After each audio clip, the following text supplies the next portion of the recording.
মাকে কখনো তিনটি কথা বলবেন না। মনে রাখবেন, মা হচ্ছে পৃথিবীর ভিতরে এমন একজন যিনি সব সময় আপনার জন্য কাঁদেন, যিনি সব সময় আপনার কষ্ট বোঝেন।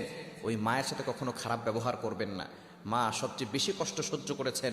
আপনি যে দুনিয়াতে এসেছেন, 10 মাস মায়ের পেটে ছিলেন, কত লাতে গুতা মেরেছেন, মা কত লাতে গুতা সহ্য করেছে, আপনাকে কখনো বোঝা মনে করে নাই। প্রসব ব্যথা যখন হয়, একটা মানুষ সর্বোচ্চ 45 ইউনিট ব্যথা সহ্য করতে পারে, কিন্তু একজন মা 57 ইউনিট ব্যথা সহ্য করে। কেন ইমাজিদের, আপনি কল্পনা করতে পারছেন কতটা ব্যথা সহ্য করে, প্রসব ব্যথা সহ্য করে তারপর আপনাকে দুনিয়াতে এনেছেন। ওই মায়ের উসিলে আপনি দুনিয়াতে এসেছেন। সুতরাং মায়ের সাথে খারাপ ব্যবহার করবেন না। আল্লাহ নিজে বলে দিয়েছেন, ওয়াবিল ওয়ালিদাইনি ইহসানা, good behaviour with parents, good dealings with parents, পিতামাতার সাথে ভালো ব্যবহার করো। মাকে কখনো তিনটি কথা বলবেন না।